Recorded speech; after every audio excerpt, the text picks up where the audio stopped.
You know, it doesn't matter how many years you've been playing pool. Maybe you've been playing it for years or you're just getting started. The really great thing about this game is you can play it at any age, and there's always something new to learn. But you got to be careful what you learn. There's a lot of so-called experts out there teaching bad habits. Some of these people don't have much experience at all, and yet they still call themselves experts. Some of them have never won a tournament in their life. We want you to learn to play the game right, to learn the basic skills. You know, I've seen people who've been playing pool for 30 years, and they will never be good pool players because they're still making the same mistakes. And it's because they never learned the basics of pool. People all over the world are getting into pool. It's a game of skill and strategy. It can be a hobby or it can be a way to make a living, like Lori John and I do. In fact, I haven't done anything else since I was 6. But even if it's just a hobby, you want to develop good habits. On the professional tour, Jim Rimpey is known as King James. His jewel-encrusted cue is a trademark. He plays every variation of the game ever invented, holds 64 major titles, and is presently 11 times world's champion. Lori John Jones is the first lady of pool. She's been playing the game since she was a child and is the youngest woman ever to win a world title. She's 3-time women's world champion and currently ranked #1 in the world. At first, you'll go through these techniques slowly and deliberately. Eventually, they become so much a part of your game that you don't even think about them. This allows you to concentrate on the strategy of the game. No matter how good you get, when something isn't going right for you, it usually pays to get back to the basics. So use these tapes to develop good habits, then review them from time to time to make sure you're on the right track. You know, if you're not willing to practice, you'll never be a good pool player, because no one but you can do the practicing. The best way to learn, or even to overcome bad habits, is to assume you know nothing at all about the game. So let's start by taking a look at the equipment. Just as with other games, your equipment is an important part of how well you play the game. Let's look at the table first. The most common of the table sizes in use today is the tavern or coin-operated table. There are 2 home-sized tables which are popular, but the regulation-sized tournament table, which we will use in our demonstrations, is the table on which professionals play. It measures 4.5 feet by 9 feet across the playing surface. The playing surface should be set up at a height of 28 to 31 inches above the floor. This height may vary from country to country and with the variation of the game you're playing. If you're buying a table, here are some things to look for to be sure you're getting quality for your money. A good table will be solidly constructed with each of the slates firmly supported by heavy beams. All components should be of solid wood or laminates. Avoid tables made with particle board components. The pocket openings should be set at 4.5 to 4 3/4 inches wide. Larger openings don't offer the challenge of regulation play and may instill a false sense of confidence. Plastic pockets are acceptable if they receive the ball properly, but leather-covered metal pockets are preferred. The rail rubber on a good table will feel quite firm to the touch and should be between 1 3/8 to 1 7/16 inches high, roughly 1/4 inch above the center of a standard ball. Choose a table with cloth that is either pure wool or a blend with a high wool content. Avoid tables with rubber-backed cloths. Making a few test shots will tell you whether the table is a true rectangle and whether the diamond pattern is correct. A 9-rail kick shot will tell you whether the table has enough speed in both cloth and rail rubber. The standard tournament ball is a phenolic cast resin weighing 6 ounces and measuring 2 1/4 inches in diameter. Look for these quality marks when selecting balls: clean-cut lines in stripe, numeral, and spots, consistency in coloration and roundness, and a good finish. To date, nothing compares in quality with a good hardwood rack. It should offer at least a 1/2 inch clearance at the rear when the balls are racked so they can be slammed tight and the rack removed without disturbing the balls. Chalk also falls into the equipment category since it enhances the friction imparted by the tip to the ball. A hard, gritty chalk is preferred. This is the proper way to chalk the tip of your cue stick. First of all, don't just spin the chalk like this, because all you're going to do is chalk one area of the cue tip, and you're going to miss the outside of the tip. And that's going to make you miss cue. The proper way is to chalk downward and rotate your cue stick while doing so. There's no such thing as excess chalk on your tip. so tapping or blowing off the chalk you just applied is a waste. In a lot of sports, you play with a variety of tools. In pool, there is only one major tool, and that's the cue stick. And since it's the cue which transfers stroke to the ball, having a good cue is essential to being a good pool player. If you're playing off the wall, that is, with any cue stick that's handy, you can't expect to play well or consistently, since every cue will vary in weight, grip, balance, taper, and so forth. The biggest part of your game is consistency and control of your stroke.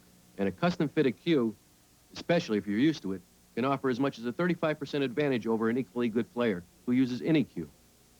Let's see how a good pool cue is produced. Hard rock maple is preferred because of its hardness and long, straight grain. A good cue is made of two pieces, the butt and the shaft. Single-piece cues don't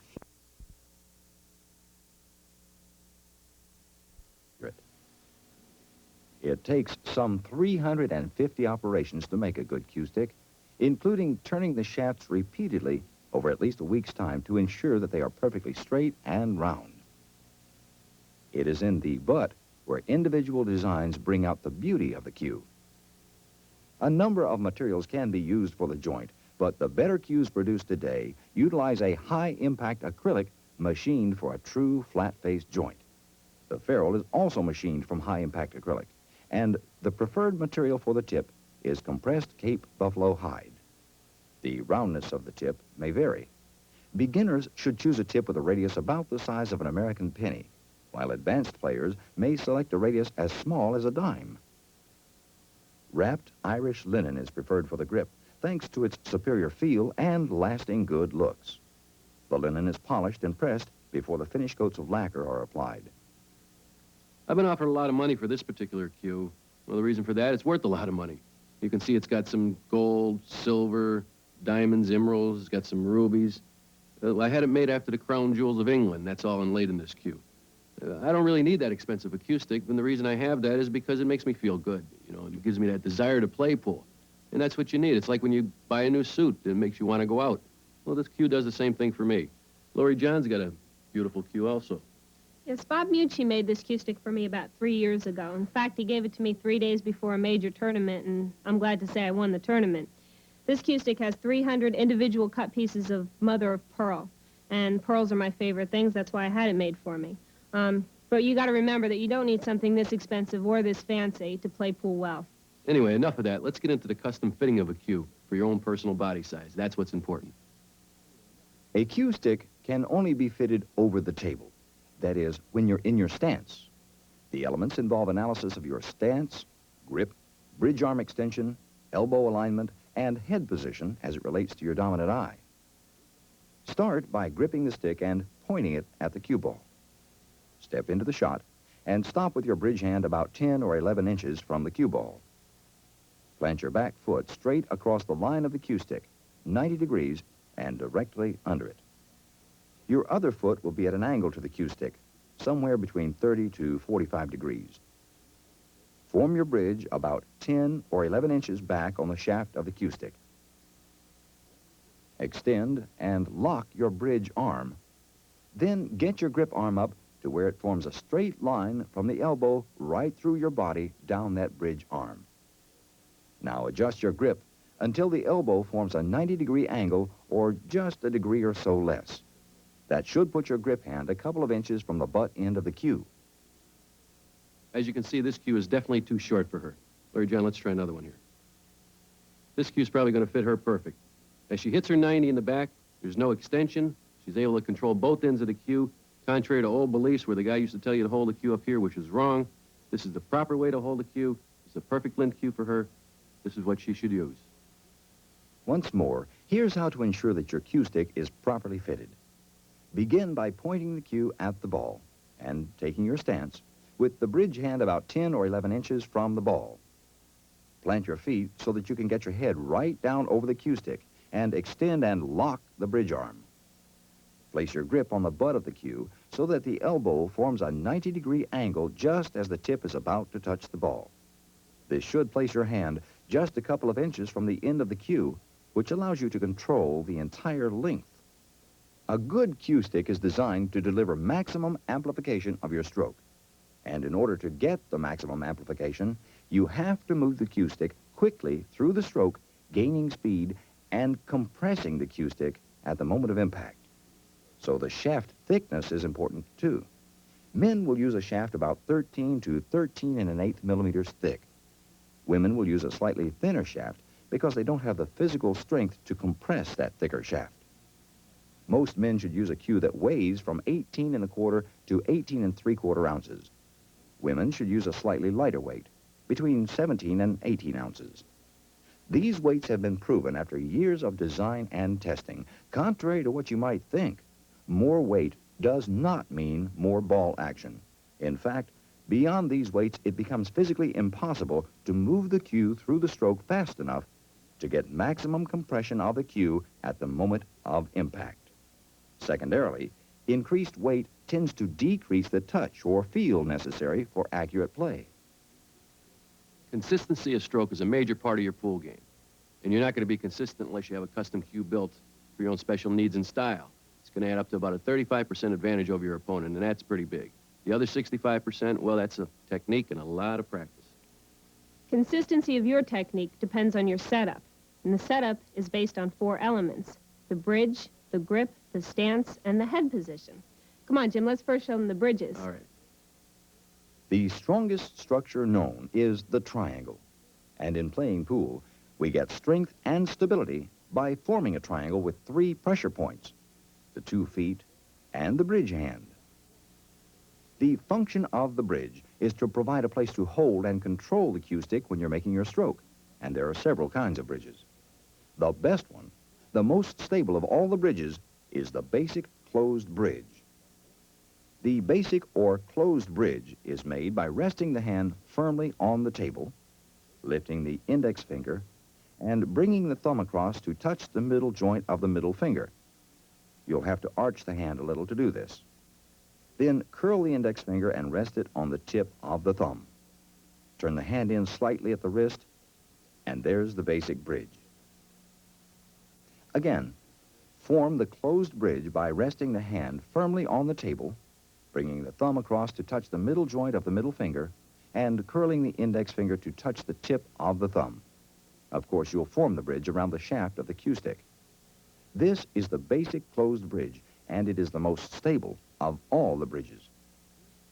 Here is a standard rail bridge. Rest the hand on the rail, lift the index finger and put the thumb against the middle finger, then place the index finger over the cue stick. This lets the cue be guided by the index finger and the upper part of the thumb. When the cue ball is too close to the rail or even frozen to the rail, it's hard to get to without elevating the butt of the cue. You still want to make a level stroke, so use an open bridge on the rail. Set the hand flat on the rail, lift the index finger, flex and elevate the thumb so the cue can be guided by the upper part of the thumb and the index finger. Next, there's the elevated bridge. Rest the 3 fingers on the table firmly, add the pinky finger if you like, and let the cue rest on the upraised thumb.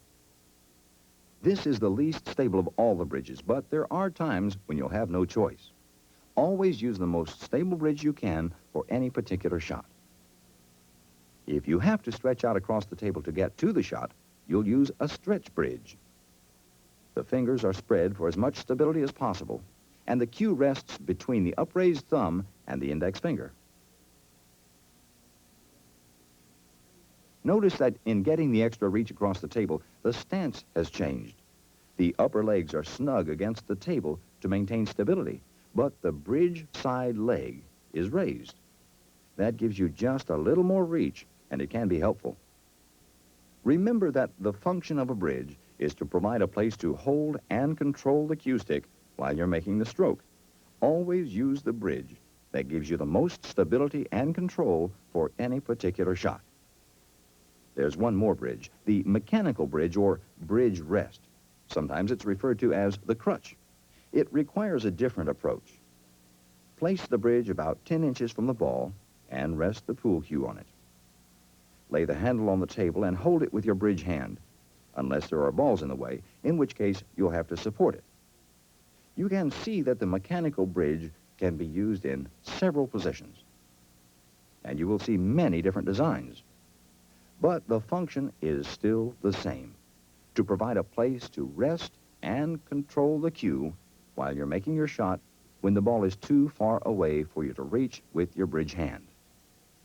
Hold the cue like this, and reversed, forearm at horizontal. This lets you aim right down the cue stick and gives you a straight stroke and good follow-through. Let's review the bridges. The most stable bridge is the basic closed bridge. You'll use it for most of your shots. The standard rail bridge requires you to keep the hand as flat as possible on the rail with the index finger over the cue for control. The open bridge on the rail is used when the cue ball is frozen against the rail in order to avoid raising the butt of the cue. The elevated bridge allows you to get to the cue ball when other balls are in the way. And the stretch bridge lets you get across the table to your shot, but requires a different stance. The bridge side leg is raised, and the thighs are snug against the table for stability. No matter what design you use, the mechanical bridge can be utilized in many positions, and it allows you to reach a shot you can't get to with the stretch bridge. It requires you to hold the cue so, with the forearm horizontal, aiming down the shaft. Remember, don't sacrifice any control. Always use the most stable bridge you can for a particular shot. Part of a good bridge is the bridge arm. The arm should be fully extended, and the elbow should be locked into position. This does two things. This allows you to have a good sturdy stance. It also puts pressure on the heel of your hand to lock the bridge in place. The next element to the setup is your grip. It's a very important part of the game also. Forget about the guy that told you to balance the cue on one finger and where it's going to be balanced. All that balancing stuff is baloney. I'm going to show you the correct way to grip a cue. Imagine that the grip hand is the bob on a pendulum. It has the most power, the most inertia, just at the bottom of the arc before gravity begins to slow it down again. And since you want to deliver the most power to the cue ball, you must place the grip so that the hand is passing through the bottom of the arc just at contact with the cue ball. So your grip hand must be placed so the elbow forms a 90-degree angle when the tip of the cue is just about to touch the cue ball. Remember, your stroke comes from your elbow, not your upper arm or your shoulder or whatever you want to call it. It comes from your elbow. The rest of it is the momentum that carries your upper arm with the follow-through. Like that. So when you practice this game, practice it with your elbow at 90 degrees, and I can't express how important that is. That's probably the first and foremost important thing with pool. So when you practice it, make sure that you're at 90 degrees, and after you make contact with the cue ball, it'll bring your upper arm through. Well-meaning but uninformed people will tell you to grip the cue stick at the balance point with your thumb and forefinger.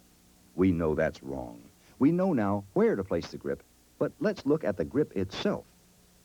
You can readily see that any side-to-side movement of the grip hand is going to cause tip movement, and uncontrolled tip movement means loss of cue ball control. The wrist is designed to move in three planes, forward and backward, in and out, and around the long axis formed by the forearm. The forward and backward movement is helpful because it allows us to maintain control of the cue stick through the stroke as the fingers flex and unflex. The in and out movement can be used by advanced players for tuck and throw. But rotation around the long axis must be eliminated as much as possible because it causes gross movements which translate into unwanted tip movement. So the cue stick is gripped primarily with the two middle fingers, like this, in opposition to the thumb, putting the cue stick in the dead center of the hand. The index finger adds support at the top of the backswing, and as the stroke reaches the bottom of the arc, the little finger joins in to give full hand support at the moment of impact and helps give support during the follow-through. Let's repeat that. The real stability of the grip comes from using the two middle fingers as the primary gripping fingers because it's much harder to turn the wrist around the long axis when these two fingers are gripping. Let's take a look at the stroke. We've been telling you not to elevate the cue. You want to keep a level stroke. And now we're going to show you why. As this slow motion study shows, the tip of the cue actually follows a curved path during the stroke. When the grip hand is at the top of the backstroke, the tip is slightly low.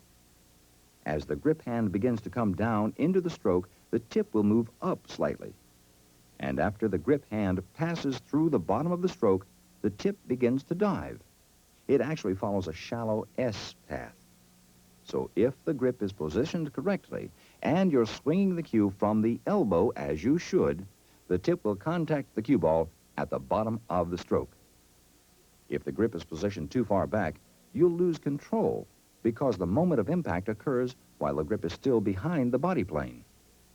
If your grip is too far forward, the tip will dive too fast and you can't even hope to hit pure tip position. Remember, place your tip as close to the cue ball as you possibly can, and then place your grip so that your elbow is at a 90-degree angle. That's the only place you can put your grip to get the maximum power and control. Okay, let's talk about your head position as related to your stance. Your head position is what's going to dictate where your feet are going to be. Your head position also gives you good eyesight down the barrel of the cue stick. Let's take a look at Jim's stance. Everyone has one eye that's stronger than the other, a dominant eye. Generally, right-handed players will be right-eye dominant, and left-handed players will be left-eye dominant. Jim is an exception to the rule. He is a right-handed player who is left-eye dominant, but most people who are right-handed will be right-eye dominant. Here's an easy way to determine which is your dominant eye. Extend your arm and point at the crosshairs on the screen. Close one eye at a time. If your finger does not appear to move, you're looking at it with your dominant eye. Men should have their dominant eye over the cue stick and their chin as low as possible, about 3 or 4 inches above the cue. Due to a physiological difference, a woman's head position will be slightly different. A woman's forearm is proportionally shorter than a man's, so a woman's head position will be dominant eye over the cue stick and chin just about an inch or so above the cue stick. Lori John's a little bit different than I am. She plays actually with both eyes. So what she's looking at is a judgment call on where she's aiming. Lori John's sight picture involves a parallax error. She must use judgment for each shot. A better way to aim is to learn to use the dominant eye over the cue stick. Actually, only 5% of you will find out that you play with a parallax-type vision where you use both eyes to play with, and you have to judge your shot. The other 95% are going to find they have that dominant eye, and when we recommend that you get your eye over the cue so you can see the shot and you can aim, just like you're aiming a rifle. You use one eye. Here's the point. Every player's sight picture is different. You must get down over the cue and practice to develop your own sight picture. But remember, correct head position has the head down over the cue stick as low as possible and the dominant eye right over the cue. Now, unless you're a contortionist, in order to keep your head down and your dominant eye over the cue, you must move your feet wider apart. Your back foot should be perpendicular to the cue stick, about 90 degrees each way if you look at it from above, with your eye over the cue stick. You'll set your front foot at an angle to the line formed by the cue stick, somewhere between 30 and 45 degrees. This is something that you, as a player, will have to feel comfortable with. Everybody has a different body, different leg length, and so forth. So after you plant the back foot, set the front foot at an angle you feel good and steady with. Looking at the stance from above, you can see that the back foot is directly under the cue stick line. So are the grip hand, elbow, and shoulder. The head is down with the dominant eye right over the cue stick, and of course the bridge hand is also on that line. Look at it from the side again, and look at the planes created by a good stance. The cue line is level, the elbow creates a 90-degree angle, and you can draw a straight line from the shoulder of the stroke arm right to the bridge hand. That is a good stance. It allows the stroke arm to act like a pendulum, back and forth, smoothly and cleanly. Looking at it from behind, you'll see that the grip hand doesn't travel outside that line during the stroke. This is a good, solid, basic stroke pattern. You don't want any variations until you get into advanced play. Now let's check your setup again, step by step. First, set the Q-tip so that it almost touches the ball. Make your bridge about 10 or 11 inches from the tip and extend the bridge arm. Lock that elbow. Get your head down so you can sight along the cue with your dominant eye, so you can aim correctly. You'll have to move your feet wide apart. You don't want a squat. You want a wide, stable stance. Move the feet until you can keep your head down and sight along the cue, then plant the back foot squarely across the cue stick. Your front foot will be as far away as you need it to be to make you stable and comfortable, and it'll form an angle somewhere between 30 and 45 degrees to the cue. Remember that the knees should be firm, even locked for stability. You may want to have someone look at you to see that you're putting your grip where it should be, just short of 90 degrees at point of impact. After you practice setting up for a while, it'll just happen naturally. But until you can walk up to the table and you can get into your stance without even thinking about it, you should check yourself on these points. Tip position, bridge location, arm extension, elbow lock, head down so you can sight along the cue, elbow at 90 degrees, feet wide apart for stability with the back foot square across the line formed by the cue stick, and your front foot planted firmly and comfortably at an angle to that line, knees firm or locked. Now let's talk about your stroke. Remember, the most power, the maximum amplification of stroke, happens when the Q-tip makes contact with the cue ball, the moment of impact. But you must have a smooth, controlled stroke that builds with speed from the start of your downswing to the moment of impact. The stroke has to come from the elbow, not the shoulder. If you move your shoulder during the stroke, you double your opportunity for error because you're moving two joints of the arm instead of just one. The stroke comes from the elbow. The follow-through adds the shoulder. Now, when you're getting ready to shoot, you get down over the cue in your solid stance. You take a couple of warm-up strokes just to settle yourself down while you're looking from the cue ball to the object ball, then back to the cue ball, taking the sight picture and running it through your mental computer, which is telling you where to aim. Your last focus of concentration will be on the object ball before your last stroke. Your cue stick stops just at the ball each time. Your mental computer is purifying the tip. Your concentration is on putting that tip where you want it on the cue ball the first few strokes. And once you've done that, you can forget it, because your mental computer is going to deliver the tip where you want it. You have established your pure tip position. You continue to stroke. And now you're looking at the object ball, and back to the cue ball, then at the object ball again, back and forth, making tiny adjustments to your aim so you can be sure you're going to hit the object ball just where you want to. And when your mental computer tells you you're right on target, the last thing your eye should see as you shoot should be the object ball. Remember, your last visual picture is that object ball. By repeating your stroke and focusing on the cue ball, the arm is going to deliver that tip right where you want it for perfect contact with the cue ball. You have purified the tip. Then you continue to stroke and begin aiming at the object ball, making tiny corrections with each stroke. And the last thing you should see as you make your shot is that object ball. We're making a big deal about this for a reason. 360 degrees around the object ball, which is 2 1/4 inches in diameter, means that 1 degree on the ball equals roughly 19 thousandths of an inch. Since the pocket is actually slightly larger than twice the size of the ball, from 3 feet away, your target is 4 degrees, or 76 thousandths of an inch. That's only about 1/16 of an inch, not much to shoot at. And if the object ball is all the way down the table, the angle of error, which will still allow you to make the shot, is tremendously decreased. So you must train your stroke arm to deliver the tip of the cue to the cue ball exactly where you want it to be every time. So remember, you have to teach yourself to look at the object ball last. And as far as breathing, well, before you take your last stroke, you exhale slowly and then hold your breath before you hit the cue ball. Lori John? Here's a good practice exercise to help you develop a good, smooth stroke. Place the Coke bottle on the table And stroke your tip in and out of the bottle without touching the lip of the bottle. Some of the old ideas about shooting pool are just wrong.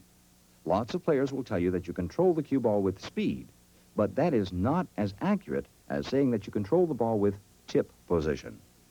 So for your practice sessions, and while you're learning to play the game, use a medium speed stroke and concentrate on smoothness of stroke and putting the tip on the cue ball where you want it every time.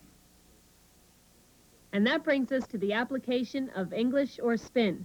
And that's when you can really start controlling your cue ball. There are 4 elements of spin: high, low, left, and right, as this graphic illustrates. As a beginner, you should be primarily concerned with the mastery of high and low English. High English is applied by striking the cue ball above this horizontal line. It adds inertia to the roll of the cue ball, and it's used when you want the cue ball to continue to roll after contacting the object ball. This is also called follow or overspin. To properly apply high English or overspin, elevate the bridge slightly to get the tip position above horizontal. Keep the butt of the cue as low as possible. Make the stroke, and be sure to follow through. Here's a good exercise to practice with.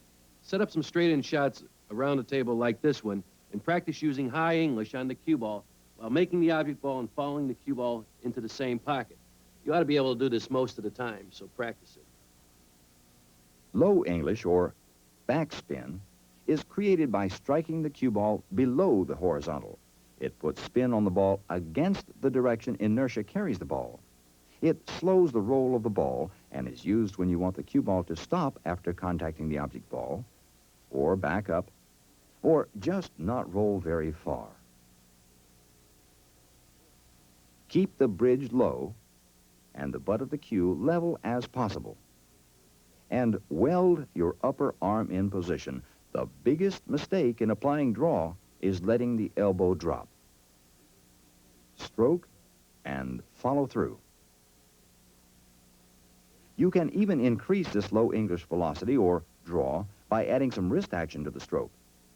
As you make the backstroke, let the wrist break a little, then snap it through the impact point. If you're doing this right, you may even hear the cue stick slap against the palm of your grip hand. Here's a good exercise for your draw shot. Place the object ball and the cue ball about 2 feet apart. Practice hitting the cue ball low and drawing the cue ball back into the opposite pocket.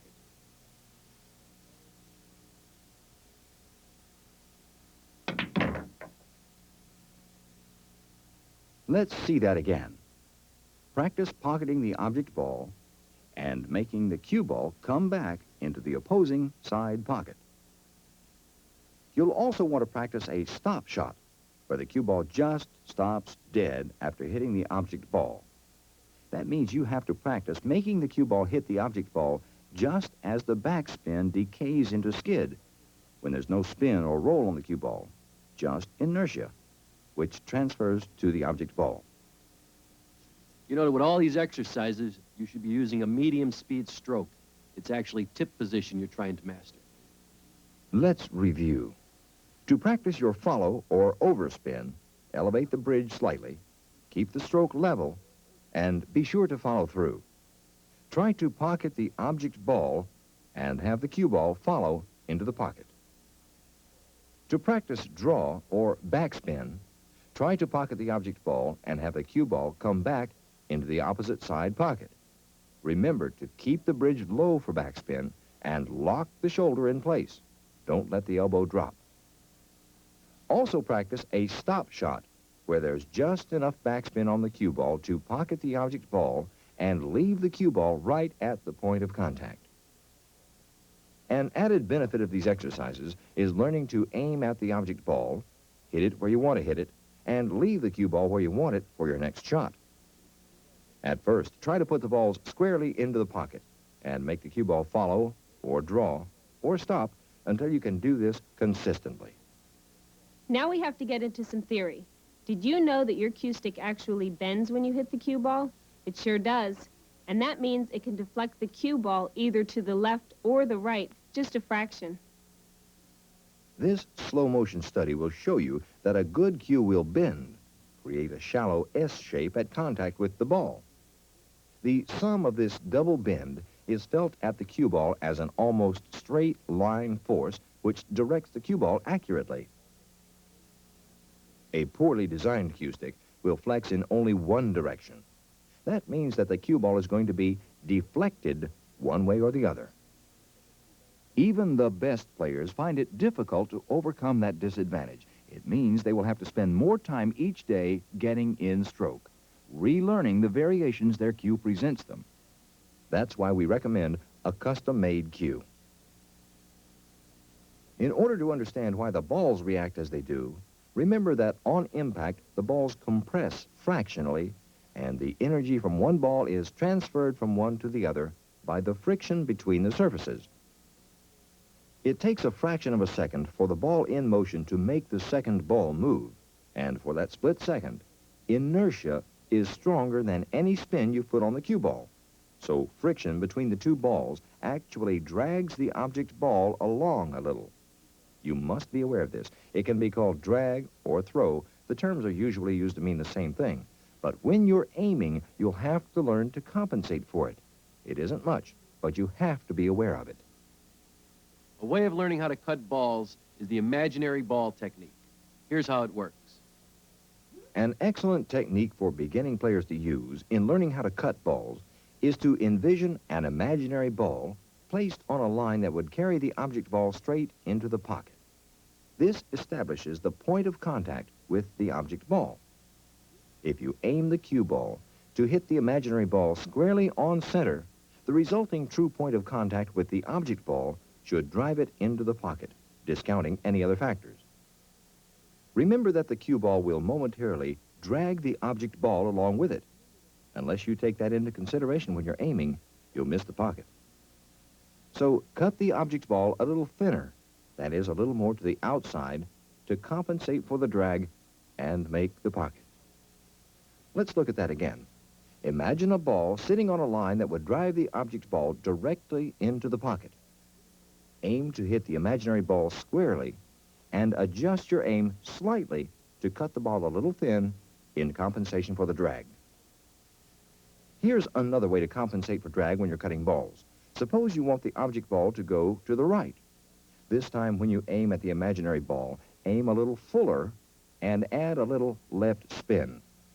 The left spin compensates for the drag effect. In fact, you can add more spin and overcompensate and miss the pocket. It takes practice. But this application of spin is the preferred way to compensate for drag. It's called using natural English. You apply some English to make the object ball travel an apparently natural path.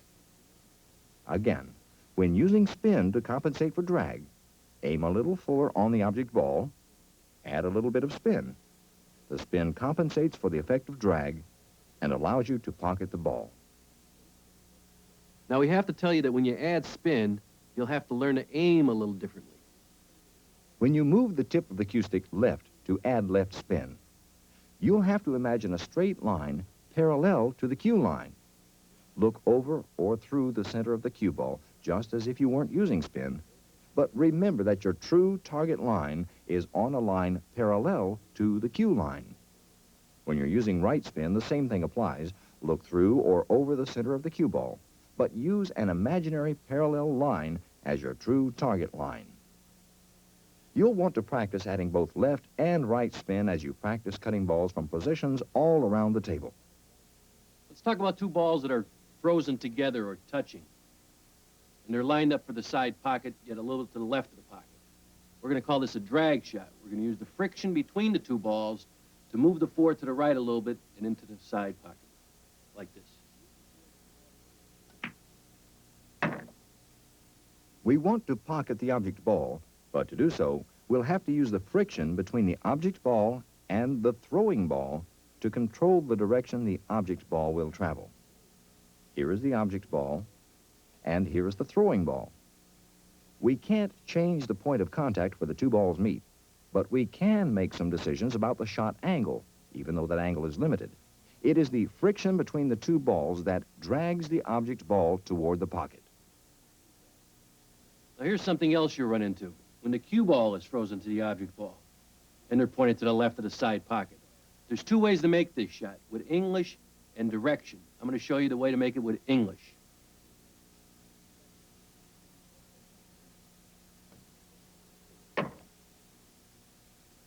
Applying a little left spin, left English, to the cue ball causes the friction between the ball surfaces to drag the object ball toward the pocket.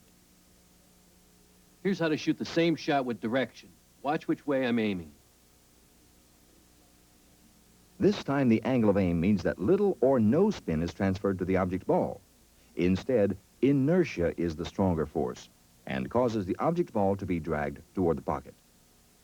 Something else that comes up a lot. You can see that the object ball is backed up by two balls, and the weight of those two balls at rest is greater than the cue ball in motion. So we have a true carom angle. It's sort of like having an object ball resting against an immovable object. So here's what happens. We'll look at that again. This is actually a carom shot. But that's advanced play, and we're going to cover that in our next tape.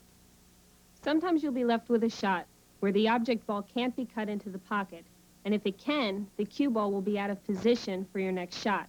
That's when it's going to be to your advantage to use a bank shot. The important thing to remember about a bank shot is that the rail rubber will always have an effect on the ball. It compresses when struck and absorbs some of the ball's energy. That means it restrains the angle the ball is going to travel. It also means that the natural angle, the angle your eye and your mind tell you is right, is wrong. When banking a ball, the angle of incidence does not equal the angle of reflection. Remember, the rail rubber will restrain the angle by absorbing some of the ball's energy. Here's a simple bank with a soft shot. You can see that the ball travels what appears to be nearly the natural angle. Now the same shot, but with speed. Notice how the rail alters the return angle of the ball. The harder the bank shot, the shorter the return angle will be. The cushion restrains the ball's angle. It absorbs some of the ball's energy. Some other things that affect your bank shots are condition of the rail rubber, how much spin you use, even the temperature and humidity of the room, because the cloth will pick that up and respond differently. I know it's getting confusing, but we're trying to make it simple. You're right, Jim. But you have to know these things and deal with them. We can make it a little simpler by discussing a method that lets you use the natural angle. It's a little bit easier to understand. Let's draw a line perpendicular to the side of the table and put the object ball here. If the cue ball is on this side of the line, on the side away from the intended pocket, it's called a forward angle bank shot. To overcome the effect the rail will have on a forward angle bank shot, use a medium speed stroke and a little English applied to the cue ball opposite the direction of the bank. Application of spin to the cue ball opposite to the bank angle results in spin on the object ball in the direction of the bank and gives you back the angle lost to the compression of the rubber. It allows you to aim closer to a natural angle and helps you perceive the shot more clearly. If the cue ball lies inside our imaginary line, then we're faced with a backward angle bank shot. For a backward angle bank, we'll apply the spin to the side of the cue ball away from the bank angle just as we did for a forward bank, but this time we'll add a little more spin and make a slightly softer stroke. Remember, the slower the shot, the less rail effect we'll have. A backward angle bank shot is always a thin cut, so there's very little compression of the balls. We get close to the natural angle by slowing the shot down and even closer to the natural angle by adding more spin, which compensates for the diminished compression of the ball surfaces. The effect is to overcome the loss of angle at the rail and to make the object ball travel a more natural path to the pocket. Let's go over that again. For a forward angle bank, use a full tip of English and put it on the side opposite the direction of the bank. For a backward angle shot, add a little more spin and make the shot a little softer to lessen the rail effect and get closer to the natural angle. We've thrown a lot at you, but don't get discouraged. You can always review this tape from time to time if you think you missed something. In fact, you should review it once in a while, just to make sure your basics are sound. Let's do that right now. Why don't we do a review of what we've covered in this presentation? Consistency of stroke is vital to a good game. And you can't become really consistent until you play with a cue that suits your individual needs, so it's recommended that you get a custom cue to play with. Remember that correct setup involves several elements: bridge position and elbow extension, stance and foot position, head down with the dominant eye over the cue for a good sight picture, elbow at 90 degrees on impact, with the stroke developing at the elbow and increasing in speed through the stroke into the follow-through. Remember the bridges: the basic closed bridge, which you'll use for the majority of your shots, the standard rail bridge, the open bridge on the rail, the elevated bridge, and the stretch bridge, which involves a different stance. Remember that with all bridges, the elbow should be locked to help you remain solid in your stance and help you get your head down along the cue for a better sight picture. And remember to use the bridge that offers the best control and stability for each shot. The mechanical bridge can be used in many positions and involves a different grip, with the forearm at horizontal for a good aim and follow-through. The grip should be made primarily with the two middle fingers, allowing the index and little fingers to curl and react naturally through the stroke. Gripping with the two middle fingers helps prevent wrist twist and uncontrolled tip movement. Correct grip position allows the elbow to form a 90-degree angle at the moment of contact with the cue ball. The shoulder remains locked firm until after impact. Your head must be down over the cue in order to get a good sight picture to aim correctly, and that will be done largely by the dominant eye. Your back foot should be perpendicular to the cue line, and the front foot will be placed at an angle to that line you feel comfortable with. But remember that a wide stance allows you to get your head down over the cue for a good sight picture. In a good setup, everything aligns. Keep this picture in mind as you set up. A line from the bridge hand along the locked elbow to the stroke shoulder, the stroke elbow forming a 90-degree angle at contact, head down over the cue, stance wide and firm. In a good stroke pattern, everything aligns along the cue path: tip, bridge, dominant eye, shoulder, elbow, grip, and the right foot. During a good basic stroke, nothing moves outside the stroke line. A good stroke follows a predictable pattern: warm-up strokes to relax and focus your concentration, the tip purification, where your focus is on where the tip of the cue will contact the cue ball, the aiming strokes to lock in mental instructions about where you want the cue ball to contact the object ball, and the last visual picture of the object ball as the stroke is delivered. Always follow through to get a good basic stroke pattern established, and practice with a medium speed stroke. Concentrate on tip position as the primary way to control the cue ball. Practice high English or overspin to cause the cue ball to follow. Practice low English or backspin to cause the cue ball to draw or to stop. Use an imaginary ball to learn how to aim accurately and to learn how to cut balls. When cutting, remember to compensate for drag by aiming properly or by applying spin away from the pocket. Cutting a frozen ball can be done by using spin or direction or a combination of both. Try to think ahead and use tip control to leave the cue ball in position for an easy shot whenever possible. When making bank shots, remember that the cushion will always affect the ball, and the harder the shot, the more restraint of the natural angle. When making a forward angle bank, add approximately a full tip of English applied to the cue ball on the side away from the bank angle. When making a backward angle bank, remember to slow the stroke slightly and add a little more spin to get closer to a natural angle response. You have a lot to think about and a lot to practice. But we're going to throw one more thing at you before you begin. How to break the balls with more power. We're not going to show you all the variations at this time, just the basic idea to start with.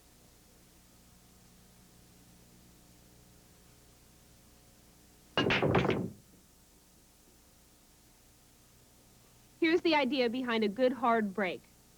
Stand a little higher over the ball. Extend a little more of the shaft, just an inch or two. Crowd your stance toward the cue ball. In order to do this, you'll have to break the bridge elbow. Make your warm-up strokes. And remember that you're aiming at the head ball, so that is your last sight picture before you deliver the stroke. Try to keep the cue as level as possible, and let your weight shift to the back foot. When you're ready to deliver the stroke, throw your body weight into the shot. Here is the key thing to remember. Keep the cue stick as level as possible for a break shot and concentrate on hitting the cue ball dead center. Like most professionals, Lori John and I have break cues. They're not as fancy as our shooting cues, and they have a slightly stiffer shaft, since the break shot is hit much harder.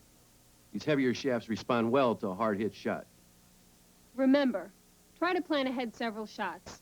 Try to avoid problems by leaving the cue ball in position for an easy shot every time. Don't try to get too fancy. Concentrate on the basics. That's what's going to make you a better player. You'll get out of the game what you put into it. So take the time and make an effort. Practice. I promise you, you'll enjoy the game a lot more when you're better at it. Yeah, but practice is no good unless you get to use it. So get out with your friends once in a while and enjoy a game or two. Good luck.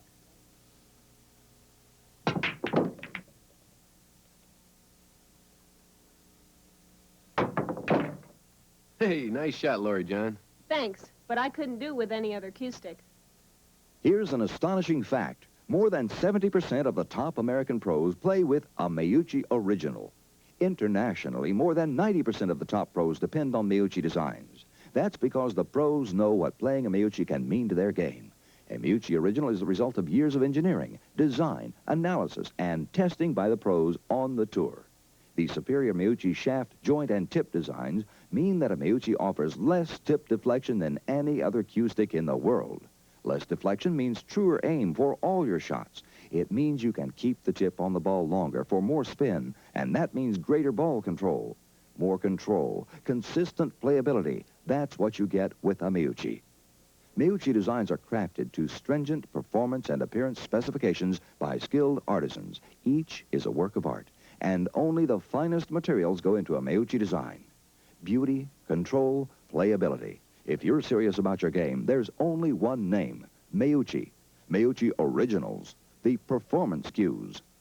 It's amazing what a Meucci can do for your game. Get your hands on a Meucci, and you'll never let it go.